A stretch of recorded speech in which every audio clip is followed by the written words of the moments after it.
నాయకుడు యుగ పురుషుడు నందమూరి తారక రామారావు గారు తెలుగుదేశం పార్టీ పెట్టింది ఈ గడ్డపైనే.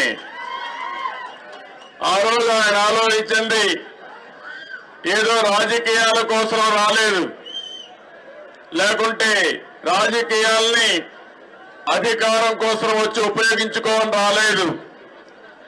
తెలుగు జాతికి అన్యాయం జరిగింది, నా జాతిని కాపాడుకోవాలని ఏకైక లక్ష్యంతో ఎన్టీ రామారావు గారు వచ్చారు. పార్టీ పెట్టిన విధానం కూడా మీరు చూశారు. ఎమ్మెల్యే క్వార్టర్లో ఆ రోజు ఏ విధంగా అయితే 10 మందిని కలవడానికి వచ్చాడు, వస్తే పెద్ద ఎత్తున ప్రజలు వస్తే అప్పటికప్పుడే తెలుగుదేశం పార్టీని నామకరణం చేసి అనౌన్స్ చేశారు. ఈ రోజు కూడా నేను చూస్తున్నాను మిమ్మల్ని చూస్తా ఉంటే మళ్ళీ తెలంగాణ గడ్డ పైన తెలుగుదేశం పార్టీకి పూర్వ వైభవం వస్తుంది.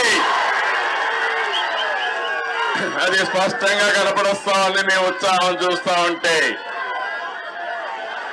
ఒక విషయం మనందరం కూడా గుర్తుపెట్టుకోవాలి. ఈరోజు 2 రాష్ట్రాలు విభజన జరిగినప్పుడు కూడా నేను ఒకటే ఆలోచించాను. నాకు ఇటు తెలంగాణ అటు ఆంధ్రప్రదేశ్ 2 కళ్ళు లాంటివి.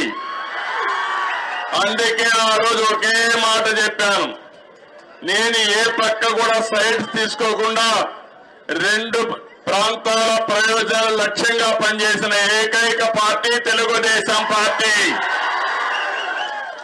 తెలుగు జాతి ఐకమత్యంగా ఉండాలని ఆ రోజు ఆలోచించా, ఈ రోజు ఆలోచిస్తున్నా.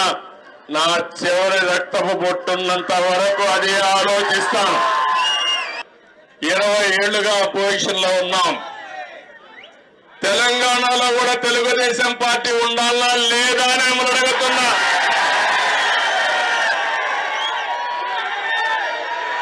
తెలుగు వారి ప్రయోజనాల కోసం తెలుగుదేశం పార్టీ ఉండాలా లేదా అని మిమ్మల్ని అడుగుతున్నా.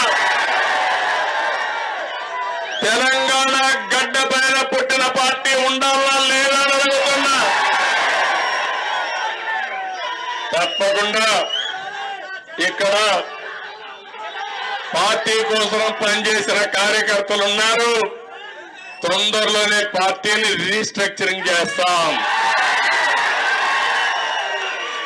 మళ్ళా యువకుల్ని ప్రోత్సహిస్తా, యువ రక్తాన్ని ఎక్కిస్తాం, చదువుకున్న వ్యక్తులందరినీ కూడా తీసుకొస్తాం. నేను ముందే విధంగా అయితే ఆలోచించాను, ఇప్పుడు టెక్నాలజీ కూడా వచ్చింది కాబట్టి ఆంధ్రప్రదేశ్ ఒక విధానం, తెలంగాణ ఇంకొక విధానంతో ఆలోచించి ప్రత్యేకమైన శ్రద్ధ పెట్టి ఒక మంచి పార్టీని అభివృద్ధి చేద్దాం. ఇక్కడ తెలుగుదేశం పార్టీకి ఒక ప్రత్యేకత ఉంది. అధికారం ఉన్నా ప్రతిపక్షంలో ఉన్నా ఎప్పుడూ ప్రజాపక్షంలోనే మనం ఉంటాం. ఈరోజు ఎన్టీఆర్ ట్రస్ట్ బిల్డింగ్ ఇది. మీరు పక్కన చూస్తే బ్లడ్ బ్యాంక్ ఉంది. భువనేశ్వరి గారి నాయకత్వంలో స్కూల్స్ పెట్టాం. ఆ రోజు నేను పెట్టిన తర్వాత, నేను రాజకీయాల్లో యాక్టివ్ అయిన తర్వాత ఆ మేనేజ్మెంట్ ని ఆవిడ చూస్తా ఉంది. ఇంకో పక్క బసవతారకం క్యాన్సర్ హాస్పిటల్ ఈ రోడ్లోనే ఉంది. అది మన నాయకుడి కళ. ఆ రోజు ఆయన ఆలోచించాడు,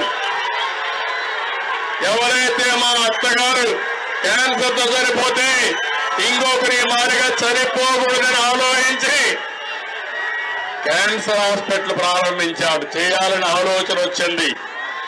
తర్వాత నేను ముఖ్యమంత్రి అయిన తర్వాత దాన్ని అభివృద్ధి చేశాను. ఇప్పుడు బాలకృష్ణ గారి ఆధ్వర్యంలో బసవతారకం క్యాన్సర్ హాస్పిటల్ ఈ ప్రాంతంలో ఎనలేని సేవలు అందిస్తున్నారు. ఒక ఇన్స్టిట్యూషన్ పెడితే ఎప్పుడు కూడా మీరు ఒక్కసారి గుర్తుపెట్టుకోండి, తెలుగుదేశం పార్టీ ఒకే ఆలోచన. ఆ ఆలోచన ఏ విధంగానైనా సరే ప్రజలకు సేవ చేయాలనే ఆలోచన తప్ప పెత్తనం చేయాలని కాదనే విషయం మరొక్కసారి మీ అందరికీ గుర్తు చేస్తున్నా. అది ట్రస్ట్ కావచ్చు, రాజకీయ పార్టీ కావచ్చు, ఇవన్నీ కూడా ఆలోచిస్తాం.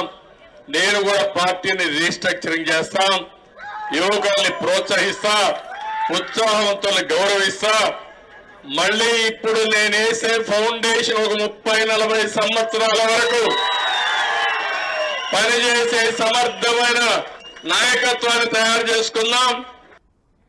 తెలంగాణ